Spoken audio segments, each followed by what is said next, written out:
Hei, tervetuloa Terveysviidakko-podcastin pariin toiselle tuotantokaudelle. Mä oon Mari Koukkunen, Instagramissa Biohakkeri Mari, ja toimin sun matkaoppaana mielenkiintoisessa Terveysviidakossa. On aika palata takaisin ehkä hieman yllättävien käänteiden jälkeen. Tässä aloitusjaksossa mä kerron, että mitä kaikkea tänä vuonna tullaan käymään läpi, millaisia teemoja, ja mä myös kerron, että mitä mä oivalsin elämästä vietettyäni tämän kevään kävelykyvyttömänä. Että ei sun ehkä tarvitsisi kokea mitään vastaavaa oivaltaaksesi noi samat asiat.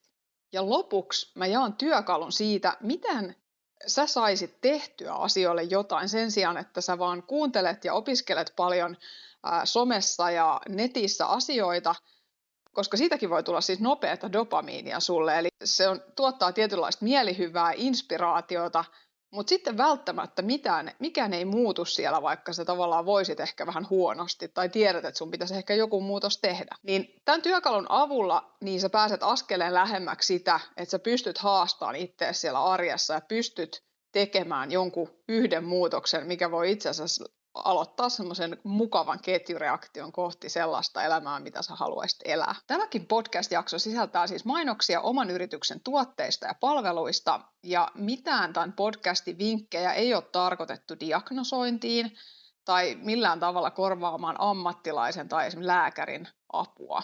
Mä en myöskään suosittele jättämään lääkkeitä pois tämän podcastin suositusten myötä.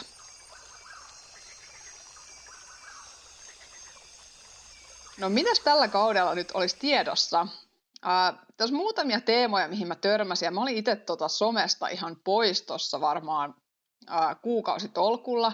Mä en itse seuraa hirveästi mitään hyvinvointivaikuttajia, niin mä oon ihan pihalla näistä, joten tein vähän tutkimustyötä, minkälaisia erilaisia väittämiä tuolla liikkuu, ja sitten mä keräsin niitä myös tuossa Instagramissa. Sen takia on näistä somen terveysaiheista ihan pakko tehdä toinen jakso. Ja mä oon erityisen huolissani tämmöisestä uudesta tavasta vähän niin kuin diagnosoida itseä ja jäädä semmoiseen diagnosointiluuppiin, koska hyvinvointimarkkinointi nykyään on tuolla somessa sitä, että yritetään saada ihmiset tunnistamaan itsensä niistä postauksista, että hei, ootko sä tämä? Ja sitten kun oivalletaan, että ei vitsi, noihän on mulla just noin samat oireet, niin se voi olla siis hyvä asia. Voi olla, että oivalletaan, että hei, mulla voi olla jotain tällaista taustalla, mutta se voi myös johtaa siihen, että päädytään johonkin ihan väärään suuntaan. Ja lähdetään siis diagnosoimaan pelkän oireellistan perusteella tietämättä, että samat oireet voi tosiaan tulla ihan siis 5 eri asiasta täysin eri taustamekanismeilla.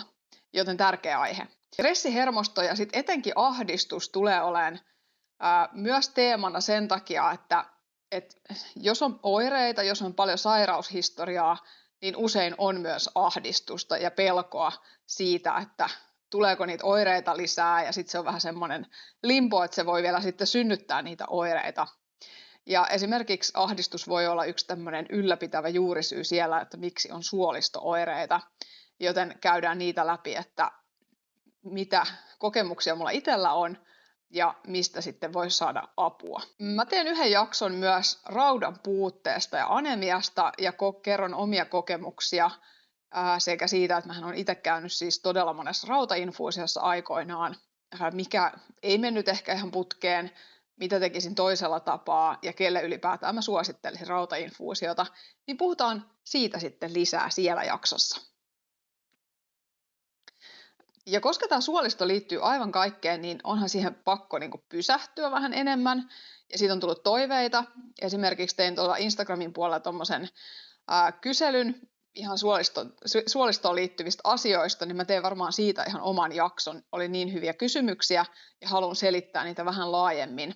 Niin sen takia pakko avata tätä teemaa paremmin täällä kuin Instagramin jossain minuutin pitkissä tarinoissa. Mä uskon, että me tullaan jossain jaksossa myös puhumaan uskomuksista ja identiteetistä sen takia, että ne voi olla niin semmoisia sisällä olevia asioita, jotka oikeasti estää meitä onnistumasta sen oman terveyden kanssa, että se aiheuttaa vähän semmoista itsesabotaasia.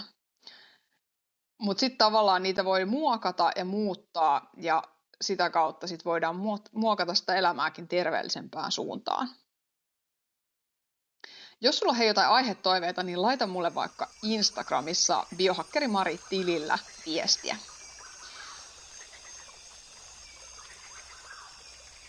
Mutta mihinkäs mä katosinkaan? Eli mun elämä vähän muuttui 2 sekunnissa, kun vuosi vaihtui. Ja kaikki mun suunnitelmat meni aivan uusiksi. Ja mun vuosi siis alkoi sillä, että mä loukkaannuin niin pahasti sulkkiskentällä. Siis mä oon nyt ensinnäkin iloinen, että mä oon urheillut niin paljon viime vuonna, ja nyt että tämmöinen ylipäätään on mahdollista. Jos mulla olisi joku 7 vuotta sitten sanonut, että urheilet niin paljon loukkaannut, niin en olisi ehkä uskonut. Niin sulkapallokentällä mun nilkka vammautui siis tosi pahasti. Mä en pystynyt edes seisomaan omin avuin. Ja tähän liittyi siis aluksi vääriä diagnooseja, jopa väärin tulkittua magneettikuvaa, kuntoutettiin sen takia sitten väärin, ja tilanne siis meni ihan väärään suuntaan, ja mä siis jouduin lopuksi viettämään koko kevään kepeillä. Siis mä en ihan oikeasti päässyt kävelemään, ja ensimmäiset 3 viikkoa meni varmaan niin, että mä en pystynyt edes seisomaan omin jaloin. Ja lopullisesti pääsin eroon tuossa kesäkuussa sitten kepeistä, ja opetellut siis kävelemään, siis raakaa kuntoutusta. Ja nyt elokuussa siis vasta on oikeasti ollut semmoinen, että ei tarvitse niinku miettiä jokaista askelta, miten se askelus menee. Siitä on tullut vähän sujuvampaa, energia on alkanut vapautua, ja sen takia mäkin on tullut nyt sitten takaisin. Ja pakko vielä sanoa, että nostan hattua kaikille, jotka on jaksanut kuntouttaa. Mulla on aikoinaan nivelpsoriasiksen takia ollut tulehdustilojen jälkeen kuntoutusta, mutta se on niinku aivan toista luokkaa tämä urheiluvamman kuntoutus, kun niinku hermotus ja kaikki on kateissa. Et tuntuu, että se yhteys päästä jalkaan ei vaan niinku toimi. Et sit sitä niinku lähdetään rakentamaan. Ja näissä niinku mielenkiintoista on se, että me usein ajatellaan, että no odottelet vaan, niin se kyllä sitten niinku jossain vaiheessa toimii, mutta valitettavasti urheiluvamma ei ole niinku flunssa, että se vaan niinku menee ohi odottamalla. Et kyllä tässä on niinku aika monta kertaa joutunut kysyä itseltään, että en voi kysyä kysymystä, että huvittaako mua, vaan on pitänyt kysyä, että haluanko mä vielä joskus kävellä. Kevät oli siis rehellisesti sanoen aika rankka, ja toi vuosi ei kyllä alkanut niinku yhtään niin kuin mä ajattelin, mutta useinhan meille tapahtuu asioita niin kuin meitä varten. Vaikka se ei nyt todellakaan tuntunut siltä aluksi, musta tuntui, että niin kuin koko elämä oli mua vastaan ja mut on kirottu, koska tapahtui paljon muitakin asioita. Kyllä näin jälkikäteen sanottuna, niin jollain tosi oudolla tavalla tämä on niin kuin ehdottomasti parasta, mitä mulla on hetkeen tapahtunut. Ja mä jaankin nyt muutamia oivalluksia niistä hyvin monista, joita mä tässä vähän elämää pysäyttävässä kokemuksessa opin. Tällainen ensimmäinen oivallus meille kaikille murehtijoille ja stressaajille, jotka miettii erilaisia skenaarioita etukäteen ja mitä se jos nyt käy näin ja on semmoista niin kuin pelkotilaa, liittyy myös siihen ahdistukseen ja siihen semmoiseen turvattomuuteen, mikä ruokkii just sitä, että mitäs jos nyt käy näin ja miten mä nyt sitten pärjään ja niin poispäin. Ja hauskahan usein näissä on, että ne ihmiset, jotka näitä miettii, niin usein on sit niitä superpärjääjiä, jotka on niinku myös tottunut selviämään yksin. Että ne kyllä niinku varmasti pärjää, ettei sinne kyse kuitenkaan ole siitä, mutta se on vain jotain tosi syvää semmoista turvattomuutta. Mutta mä niinku oivalsin tämän, että mä oon murehtunut vaikka mistä asioista, käyttänyt siihen energiaa ja aikaa sen sijaan, että mä olisin niinku elänyt, mutta murehtimalla oikeasti kärsii 2, koska harvemmin edes tapahtuu se asia, mitä sä murehdit. Siis voi olla, että tapahtuu just joku tämmöinen, mikä ei tullut sun pieneen mieleenkään ja 2 sekunnissa sun elämä on mennyt ihan uusiksi. Ja sä oot käyttänyt tuntitolkulla aikaa siihen murehtimiseen. Ja sitten me usein unohdetaan se, että ihminen selviää mitä kummallisimmista asioista, koska sillä hetkellä, kun asioita tapahtuu, niin meidän elimistössä tuotetaan tarvittavia hormoneja, jotta me niinku selvitään siitä. Ja jotenkin aina niinku ennakkoon tai jälkikäteen jotkut tilanteet voi kuulostaa siltä, että mä en ikinä selviä tuosta, se ei ole niinku mahdollista. Ja siksi me niinku pelätään niitä, ja mulla oli tosi pitkään niinku lääketieteellisten toimenpiteiden kanssa, koska mulla on traumataustaa niistä. Niin mä pelkäsin ja käytin turhaa viikkotolkulla energiaa niihin, että mä niinku jo etukäteen kärsin siitä, että tehdään jotain. Mutta me niinku unohdetaan se, että meidän biologia toimii niin, että ne stressihormonit yleensä siinä tilanteessa auttaa meitä selviämään siitä. Me pärjätään kyllä. Ja ei me voida niinku ennakoida sinne mitään, ei siinä vaiheessa vedetä mitään kansiota eteen, jossa on joku selviämissuunnitelma, kun sä nyt oot hienosti murehtinut ja keksinyt joku 5 eri skenaario selvitä asioista. No ihan turhia. Siinä kohtaa, kun tapahtuu jotain, niin on pakko luottaa siihen hetkeen, ihmisiin ympärillä ja siihen, että me selvitään kyllä just niistä asioista, joista on niinku tarkoituskin selvitä. Ja yleensä me tullaan sieltä entistä vahvempina ulos. Ja mä lainaisin tässä kohtaa Tommi Helsteenin tämmöistä hyvää ajatusta siitä, että hän heitti tämmöisen hyvän ajatuksen siitä, että itsensä kehittäminen on aivan turhaa. Että se, että luetaan jotain kirjoja ja niin kuin kuunnellaan podcasteja ja ajatellaan, että se on se, millä me niin kuin kehitetään itseämme. Niin tämä on itse asiassa hyvä pointti, että ne on niin kuin näkemyksiä, ajatuksia, voi olla ne on oivalluksia, mutta ei se vielä muuta siellä arjessa välttämättä yhtään mitään. Ja Tommi Helsteenin ajatus oli just tämä, että ylös niin kuin elämässä pääsee vaan alakautta. Että se kehitys tapahtuu niissä elämän just vaikeissa hetkissä, ja siksi pitäisi vaan uskaltaa elää, koska se on se paras tapa kehittyä ja kasvaa. Et jotenkin meillä on semmoinen kaunis ajatus, että ihan kun me pystyttäisiin kontrolloimaan ja hallitsemaan kaikkea, ettei vaan niin kuin sattuisi mitään, koska silti voi sattua. Sä et millään tasolla voi kontrolloida kaikkea. Ihan niin kuin mä en pystynyt sulkapallokentällä ja sitten meni asioita niin kuin todella pieleen. En suosittele siis kellekään, enkä itselleni yritän muistaa tämän, että hiivitään hiljaa kohti hautaa, ettei vaan niin kuin sattuisi mitään. Ja sitten vaan niin kuin on mielessä rakennettu niitä kauhuskenaarioita, joita on vältelty. Mutta sitten kun tulee se hetki, että elämä alkaa niin kuin olla loppusuoralla, niin todetaan, että ei vitsi, mä en oikeastaan edes elänyt, koska mä vaan yritin vältellä niitä ikäviä tunteita ja ikäviä asioita. Sitten tämmöinen toinen oli, että mitä mä käytän usein asiakkaidenkin kanssa, vähän tämmöisenä niin kuin herättäjänä, jonka sain nyt itselleni. Eli jos sä et pysähdy, niin elämä kyllä pysäyttää. Ja mä oon niin kuin huomannut sen, että silloin kun ihmisellä on esimerkiksi oireita tai tosi paljon stressiä ja yleensä sitten jotain oireita, niin eletään niin kovassa, siis jälleen kerran ne elimistön biologia ja hormonit vaikuttaa niin paljon siihen, että me nähdään, niin me vaan selviydytään siinä tilanteessa ja mennään eteenpäin ja pusketaan. Mutta meidän pitäisi ehkä pysähtyä, koska siinä ei välttämättä ole mitään järkeä, mitä me yritetään tehdä. Ja se lopputulos siinä, mitä me ollaan tekemässä, voi olla niin kuin lujaa päin seinää. Ja mulla oli ehkä tämmöinen niin kuin positiivinen ajatus tässä viime vuonna, koska mulla oli oikeasti elämäni paras vuosi viime vuonna. Mä olin terveempi kuin ikinä ja urheilin enemmän kuin ikinä ja nautin ihan täysillä elämästä ja uskalsin haastaa itteeni. Mutta mulla oli edelleen vähän liikaa suunnitelmia ja liian suuria suunnitelmia ja mä yritin pystyä siihen niin kuin kaikkeen kerralla, jälleen kerran. Ja mä en tiedä montako kertaa mä oikeasti tähän ansaan elämässäni jäänyt. Mutta mä uskon, että mä olisin mennyt lujaa päin seinää, jos mä en olisi joutunut pysäytetyksi. Ja se oli niin pysäyttävää niin kuin fyysisesti olla yhtäkkiä oman kodin vanki. Mä en oikeasti päässyt tuosta ovesta ulos. Ja sitten se, että kun se elämä yhtäkkiä keskittyy vaan siihen, että miten mä pääsen tuosta sohvalta vessaan, miten mä selviän siellä vessassa, miten mä saan pestyä itteni suihkussa, kun mä en pysty edes seisomaan, miten mä saan itselleni ruokaa, koska mä en pysty seisomaan. Ja sehän oli semmoista, että sä niinku melkein jotenkin möngit lattialla ja työnnät jotain kulhoa eteenpäin. Ja se elämä ja arki, ne päivät koostu vaan siitä. Ja voin kertoa, että meni kyllä niinku perspektiivit aivan kokonaan uusiksi.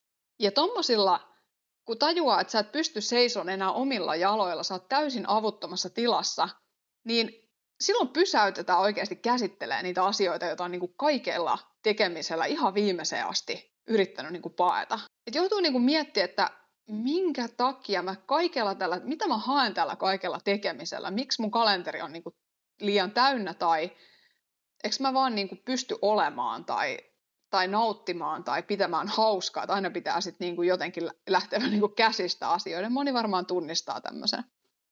Ja tämä elämähän on yhtä oppimista, siis sehän on pakko myöntää, ei me tässä valmiiksi tulla. Mutta mä jouduin kysyä itseltäni, että onko mun elämä perustunut siihen tekemiseen, että haeks mä riittävyyden tunnetta siitä, että mun pitää koko ajan olla tekemässä jotain, saavuttamassa jotain, tavoittelemassa jotain. Ja mä olin tietyllä tapaa näin jälkikäteen ajateltuna kadottanut semmoisen tekemisen ilon sen takia, että mä vaan taas pyrin seuraavaan. Mä jouduin käydä jonkun verran läpi semmoisia aikoja, kun mä olin silloin kroonisesti sairas. Mulla oli esimerkiksi nivelpsoriasiksen takia kepit kaapissa, koska mulla oli niin paljon niitä tulehduksia, niin mä en tiennyt, että turposko mulla joku polvi ja mä en pääse käveleen. Ja sitten kun yhtäkkiä mulla oli kepit urheiluvamman takia, niin mä jouduin oikeasti käsittelemään nämä ajat vähän uudelleen ja sen pelkotilan siitä, että no mitäs jos se aktivoituu sieltä. Ja tämä oli kyllä todella hyvä, että tämä tuli käytyä läpi ja luotettua siihen, että hei, mä oon nyt urheilija niin sanotusti ja mulla on urheiluvamma, mä olen eri syistä kepeillä ja mä kyllä tuun tästä kuntoon. No sitten päästään tällaisen suomalaisen naisen, mä voisin sanoa melkein suomalaisen vahvan naisen syndroomaan, eli Strong Independent Woman syndroomaan, mikä oikeasti on varmaan tämmöinen meidän kehitykselliseen traumaankin liittyen, että meillä on sodan ajoilta jäänyt semmoinen, että naiset jää pitämään yhteiskuntaa pystyssä, kun miehet on lähtenyt rintamalle. Naiset pärjää vahvoina, yrittää kannatella kaiken, hoitaa ihan kaiken siellä kotona. Ja sitten tämä vielä toistuu niin, että jos sä oot ollut vanhin sisar, niin sitten se yleensä vähän koituu silleen, että no huolehdin näistä muistakin. Ja meillä suomalaisilla naisilla, tämä ihan varmasti moni tunnistaa itsensä, niin on vähän semmoista, että yritetään kannatella ja hoitaa kaikki itse, koska ollaan ensinnäkin totuttu siihen, niin me tiedetään, että me hoidetaan kyllä ja selvitään siitä. Ja voi olla, että omasta mielestäni asiat sujuu jopa paremmin, jos tekee kaiken itse. Mutta tämähän ei johda mihinkään. Tai siis se johtaa siihen, että jossain vaiheessa väsyy, ja jos ei sitäkään tajua, niin rupeaa tulee oireita. Se vie kaikki sun voimat, kun sä yrität hallita kaikkea. Ja tämähän usein johtaa siihen, että sille miehelle ei ole tilaa edes siinä, jos ollaan esimerkiksi parisuhteessa tai puhutaan perheestä. Tai voi olla, että läheisillä ei ole tilaa siihen auttaa, koska no se nyt on aina ennenkin pärjännyt yksin ja ei se varmaan pyydä edes apua. Niin kuin usein tämmöinen nainen ei pyydä apua, koska saattaa kokea vaikka häpeää siitä, että tarvitaan muita. Tän ehkä semmoisena ajatuksena oli, että mulla oli pakko ymmärtää, että se mihin mä itse pystyn ja se mikä on järkevää tehdä on kaksi täysin eri asiaa. Oli itse jotenkin pakko ymmärtää tämä, että vaikka mä pystyisin minkälaisiin suorituksiin, vaikka ne olisi hienoja överisuorituksia, että hoidetaan 3 koulua ja päivätyöt ja urheillaan ja ihan mitä ikinä, niin sä voit pystyä siihen, mutta se ei ole välttämättä järkevää. Ja ne on 2 eri asiaa, mihin sä pystyt ja mikä on järkevää. Ja oli ihan pakko tässä kohtaa siis opetella se, että mä tarvin muita ihmisiä. Mä joudun pyytämään apua, koska nyt tämä ei ole se hetki, jossa mulla edes oikeastaan on enää energiaa pärjätä yksin. Ja nimenomaan opetella pyytämään apua ilman syyllisyyttä ja luottaa siihen, että läheiset kyllä auttaa, jos ne välittää susta ja se tilanne niin vaatii. Ja mä oon siis tänä vuonna opetellut olemaan rehellisesti rikki ja avun tarpeessa. Enhän mä nyt saanut siis itse vietyä roskapussia, niin se oli aika konkreettinen esimerkki. Ja on siis äärimmäisen kiitollinen joka ikiselle ihmiselle, joka on edes tarjonnut apuaan. Siis se, että on edes tarjottu apua, luo sitä turvallisuuden tunnetta siitä, että niitä ihmisiä on kyllä sitten auttamassa, kun ja jos mä sitä apua tarvitsen. Ja ehkä tämmöisenä sivuhuomautuksena, niin tällä syndroomalla karkotetaan myös miehiä, koska se vaatii mieheltä aika paljon, että mies pystyy tulla auttamaan sua siihen tilanteeseen, koska sähän nyt varmaan oot sitä mieltä, että se tiskikonekin on täytetty väärin, kun toinen yrittää auttaa, tai pyykit on viikattu väärin, tai mitä ikinä. Ruoka ei ole just sen suolasta, kun sä haluaisit, mutta sun on pakko päästää irti ja valita se taistelu jos sä haluat oikeasti, että sulla jää energia muuhunkin tässä elämässä. Ei ole tarkoitus pärjätä yksin ja siitä ei saa mitään mitalia muuta kuin sen, että sä oot väsynyt ja katkera lopuksi, kun sä oot yrittänyt hoitaa kaiken. Ja mä voin luvata, että ihan varmasti esimerkiksi parisuhteessa miehen ja naisen välillä niin tämä polariteetti näkyy, jos me naiset vähän höllättäisiin ja pehmennyttäisiin välillä ja annettaisiin niin kuin miehille myös mahdollisuus olla miehiä.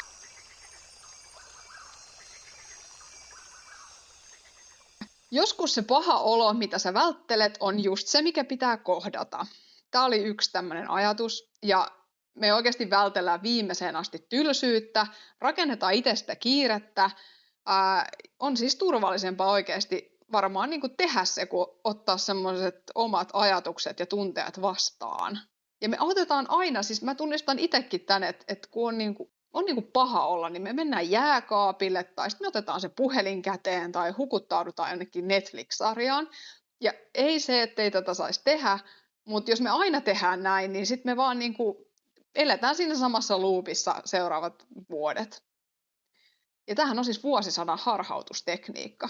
Ja mä totesin tässä, kun tässä lähtee vähän helposti semmoinen reippaan tytön syndrooma myös, kun aina tapahtuu jotain ja on vähän raskaammat ajat, niin joskus se, mitä sun täytyy tehdä, kun sä yrität niin kuin kaikella kiireellä ja touhaamisella ja tsemppaamisella ehkä vältellä jotain, päästä johonkin, niin se, mitä sun täytyy tehdä, on romahtaa. Siis oikeasti sen romahtamisen välttely vie sun energiat, kun sä yrität selviytyä. Et jos me niinku uskallettaisiin välillä romahtaa, olla kannateltavina vaikka sitten ystävälle ja luotetaan siihen, että vaikka kuinka syvälle romahtaisi välillä, no ensinnäkin taas jälleen kerran ylös pääsee vaan alakautta, mutta sä nouset sieltä entistä vahvempana, vaikka sä et ikinä uskoisi sitä siinä hetkessä. Ja sitten se kaikki energia ei mene siihen tsemppaamiseen. Ja mäkin sain kommentteja keväällä siitä, että miten sä oot noin niin kuin pirtsakka, kun sulla on tommonen tilanne. Ja se oli sitä selviytymiskuorta, mikä sitten kyllä romahti sieltä aika rajusti alas. Ja kyllä niin kuin varmaan kaikki uupumisen kriteerit täyttyi sen jälkeen. Mutta lopuksi tähän työkaluun, miten motivoida itseään. Meillä on tullut niin kuin nykymaailmassa se, että me kysytään liian usein itseltämme, että huvittaako meitä. Ethän se kysy aamullakaan, että huvittaako mua pestä hampaita. Niin meillä on niin kuin tullut semmoisista arjen perusasioista, että me ei niin kuin enää olla aikuisia itsellemme. Me annetaan vähän niin kuin sen sisäisen lapsen, että no huvittaako mä, no ei mua huvita, mä jätän tekemättä. Ja joo, joskus voi tehdä niin, mutta jos me aina mennään tämän mukaan, mitä meitä huvittaa just sillä hetkellä tehdä, niin me ei ikinä päästä sinne, missä me haluttaisiin olla ja nimenomaan saada sitä esimerkiksi terveyttä takaisin, jos se on niin kuin hukassa. Tämmöinen harjoitus, missä sä ensin mietit, että mikä on sun kauhuskenaario, millaista elämää sä et missään nimessä halua elää ja mitä tapahtuu, jos sä et nyt muuta mitään siellä sun arjessa, ja missä sä oot vuoden päästä. Eli jos sä mietit nyt näitä kysymyksiä, ja mä laittaisin nämä ihan paperille, koska sitten se niinku konkretisoituu. Eli kuvaat siihen semmoisen kauhuversion, tai ehkä jopa semmoisen todellisen version, että mihin sä et halua päätyä. Sanotaan nyt vaan tämmöinen niinku ikävä versio sinusta. Ja mikä sitten olisi se unelmatilanne, ja kuvaat sen myös siitä paperille, kuvailet sitä siihen, millainen ihminen sä esimerkiksi haluaisit olla. Mitä sun arkeen ja elämään kuuluu? Mitä sä haluat tehdä siellä arjessa? Ja missä sä voisit olla oikeasti vuoden päästä, jos sä aloitat nyt ja uskot siihen sun unelmatilanteeseen. Ja nyt kun sulla on nämä kaksi, vähän tämmöinen niin kauhuskenaario ja sitten tämä unelmatilanne. Ja nyt sitten kun siellä arjessa tulee niitä semmoisia hetkiä, että ei vitsi, mä tiedän, että mulla olisi nyt hyvä lähteä vaikka ulkoileen, mutta ei mua nyt huvita mennä. Mitä tekee se ihminen siinä tilanteessa? Se versio susta. Ja ala haastaa tämän avulla itseäsi. Eli sen sijaan, että me jotenkin niin kuin vältellään edestä päätöksen tekemistä, että pitäisikö nyt tehdä tälle asialle jotain, jaksaisinko mä kokata kerrankin jotain terveellistä, niin kysy iteltäs, mikä on se sun unelmatilanne ja mitä se ihminen, se unelmaversio susta tekisi. Kävisikö se vaikka ensin siellä kävelyllä ja sen jälkeen on ihan ok sit mennä vaikka rentoutuu sinne sohvalle. Ja tämän harjoituksen tarkoituksena ei ole se, että me aina valitaan se unelma minä, vaan mitä enemmän sä teet niitä unelma minä valintoja, niin sitä enemmän sä oot menossa kohti sitä versiota susta. Ja tämä on oikeasti semmoinen ohjelmointikeino siihen, että sä ylipäätään rakennat, että mihin suuntaan mä haluaisin olla menossa. Ja jos sä et tiedä, ei sun tarvitse tietää, mitä sä teet ammatiksessa, vaan ehkä niitä tunnetiloja ja vaikka tekemisiä, mistä sä oot haaveillut, niin kuvailet niitä sinne ja mitä se edellyttää. Eli rupeat arjessa kysymään itseltäsi, mennäänkö kauhuskenaarion mukaan vai mennäänkö unelmatilanteen mukaan. Ja tätä mä välillä itselleni, jouduin käyttämään sitä tuossa kuntoutuksessakin, että haluanko mä vielä kävellä? No haluan, joo, okei, ei kysytä, että huvittaako mua kuntouttaa, vaan me mennään nyt kuntouttamaan, koska se unelmatilanne on se, että mä vielä urheilen. Ehdottomasti kannattaa ottaa tämä käyttöön. Ja sun ei tarvitse muuttaa nyt kerralla kaikkea. Tämä on just se, kun moni ei pääse sen kynnyksen yli tekemään niitä asioita, koska odotetaan just sitä hetkeä, että jotenkin pystyisi tehdä kaiken kerralla ja sitten on joku täydellinen tilanne, mutta kun ei ole täydellistä elämää. Ja sun ei tarvitse siis muuttaa kaikkea kerralla. Elää ilman somea tai puhelinta tai aloittaa mitään ikuista herkkulakkoa. Keskity tekemään yhden asian, siis vaan yhden asian eri tavalla kuin aikaisemmin. Ja väkisinkin se johtaa siihen motivaation käynnistymiseen, koska motivaatio syntyy vaan tekemällä. Se ei synny siitä terveysinspiraatiosta siellä somessa. Se on kaunis ajatus, mutta harvemmin. Nyt on aika lopettaa. Mä haluaisin just sen takia, tai halusinkin ottaa sen takia tähän jo ekaan jaksoon tämmöisen haasteen, koska mäkään en halua puhua ja jakaa täällä ajatuksia, jos siellä ei koskaan siellä arjessa muutu mikään, vaikka siellä ehkä pitäisi muuttua. Ja jos sä haluat nyt selkeät ohjeet tämmöisiin motivaatiokuoppiin, harjoitusta kannattaa kokeilla, mutta sä haluat ehkä ymmärtää paremmin sitä, että miksi sä et ole siis selkärangaton ja laiska tässä nykymaailmassa. Avainmotivaation tietopaketissa mä opetan sulle, että mihin sun motivaatiotasot on ylipäätään tässä arjessa kadonnut. Siis salakavalasti, kyllä, itsellekin käy jatkuvasti näin. Miten sä otat ne jatkossa haltuun silloin, kun sä haluat?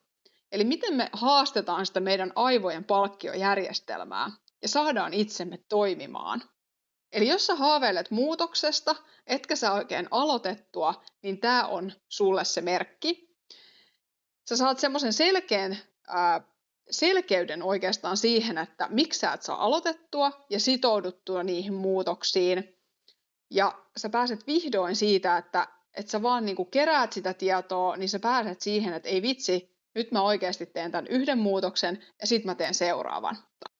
Avainmotivaation tietopakettiin löydät tuosta podcastin alla liitetyn linkin takaa tai sitten Instagramissa biohakkeri Mari tilin kautta ja koodilla viidakko, eli viidakko isolla kirjoitettuna saat tämän tietopaketin superhyvällä alennuksella rajoitetun ajan. Ja mä haluan siis tämän avulla varmistaa, että sä et nyt ajaudu vaan tähän tiedon hakemisen luuppiin sen sijaan, että sä et veisi ja soveltaisi niitä sinne sun arkeen. Eli tietopaketin avulla sä saat nyt sit selkeän ohjeistuksen, pääset purkaan sitä sun dopamiinikoukkua ja me lähdetään tästä uuden kauden pariin. Tervetuloa kuunteleen ja kiitos myös ihan jokaiselle kuuntelijalle. Mä meinasin siis oikeasti ja harkitsin podcastin lopettamista, mutta mä kävin katsomassa kuuntelijalukuja ja me meinasin oikeasti tipahtaa tuolilta, koska täällä oli siis niin paljon kuuntelijoita, vaikka mä olin pois ja yli puolet palaa kuuntelemaan uudelleen, joten levitetään toivoa terveydestä eteenpäin. Kiva, kun oot mukana.